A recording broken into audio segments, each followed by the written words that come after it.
Hi, welcome to Metro Vancouver Close-Up. Today, Port Moody land uses near SkyTrain stations and an important look at homelessness as a regional issue. Easy access to public transit allows people to get around without relying on cars, and that reduces pollution and congestion. Port Moody residents are sharing their thoughts on how to maximize the land around Evergreen's SkyTrain line's 2 new stations while keeping their small town charm.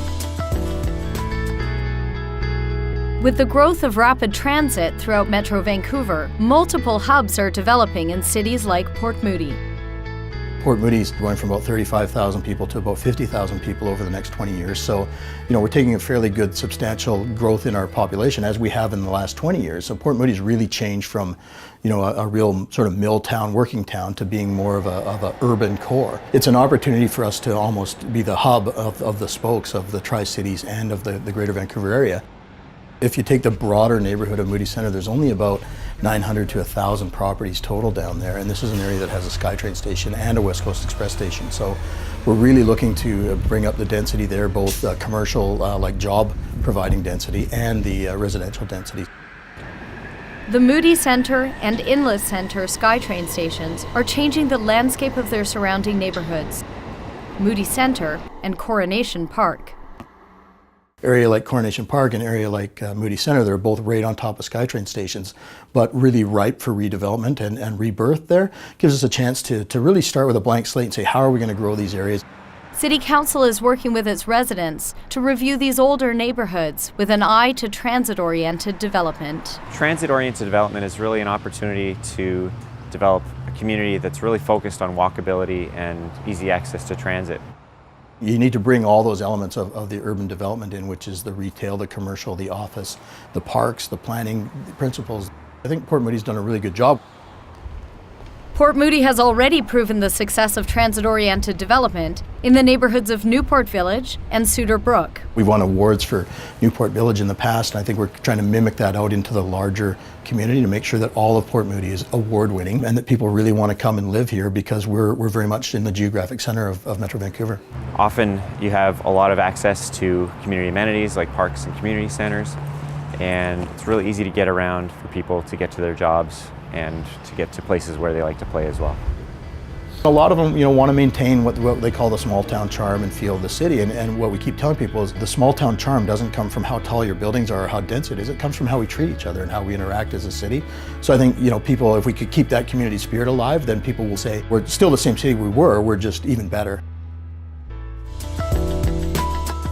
For 9 years, there's been a hold on the shelter component of income assistance, while average market rent has increased every year since 2010. That's one of the reasons for Metro Vancouver's homelessness crisis, and now local mayors are calling on the provincial government to address homelessness and create pathways out for individuals like James.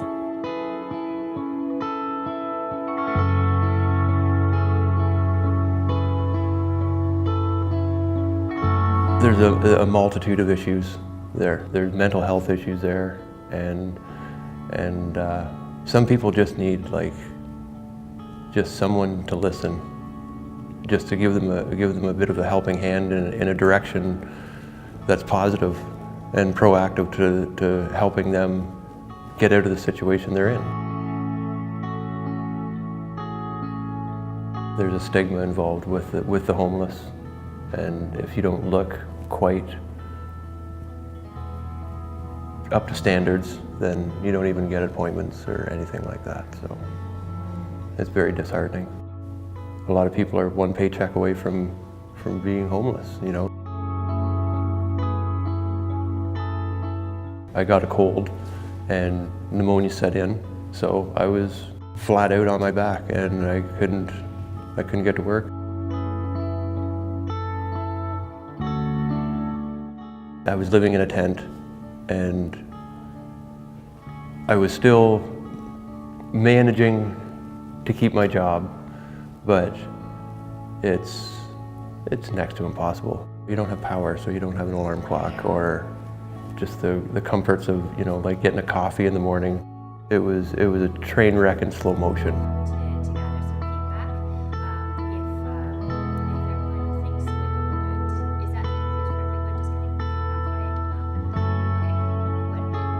I just love being able to give back to the community and trying to figure out a proactive way of dealing with the homeless issue and other things that are involved with that.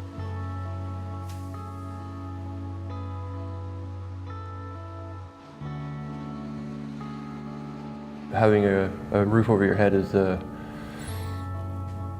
it's vital to sustaining a full-time job and having a life and getting your family back together and whatnot, right? It's the first step that needs to be done. There are an estimated 4,000 people in Metro Vancouver who are experiencing homelessness. They're living on the streets, in tents, in emergency shelters and transition houses. They may be staying in cars, on friends' couches, and even on unregistered boats. To help raise awareness, donations, and morale, some Surrey citizens set up the good old game on Surrey City Hall Plaza.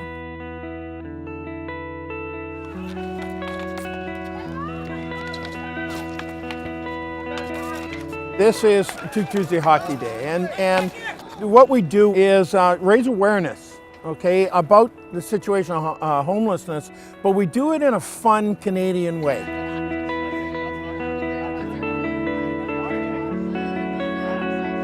Along with donations and exercise, it's a day for people to connect. This is being inclusive. We include the homeless guys, organizations that deal with them on the street, and other organizations like Surrey Firefighters, BC Federation of Labour, a couple of recovery houses like Trilogy and Phoenix. Many people here today have a deep understanding of homelessness, either as workers or volunteers, or as someone who's living through it like Trevor. Being homeless multiplied with drug addiction or even mental illness, it's not easy. And unfortunately, it's on a case-to-case basis. Not everyone has the same problems. 4 months ago, I lived in a tent on the Strip in Surrey. There was no beginning, no ending to my days. 24 hours was the getting and doing of more dope and drinking alcohol. And with that, the crime.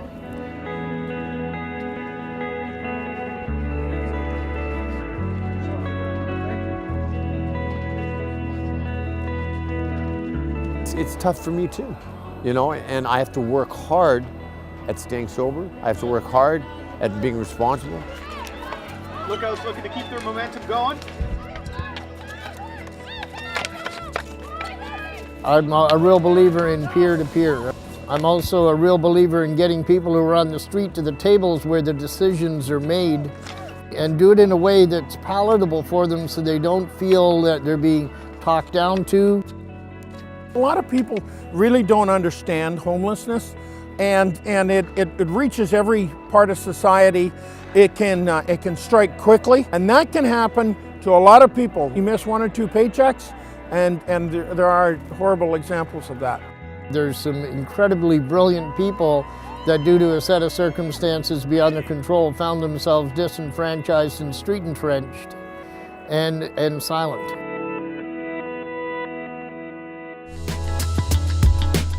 Thanks to everyone who stepped forward to share their stories for this March 2017 edition. See more videos on the Metro Vancouver website, Metro Vancouver blog, Facebook page, and YouTube channel. Take care, everyone. I'm Dagmar Timmer.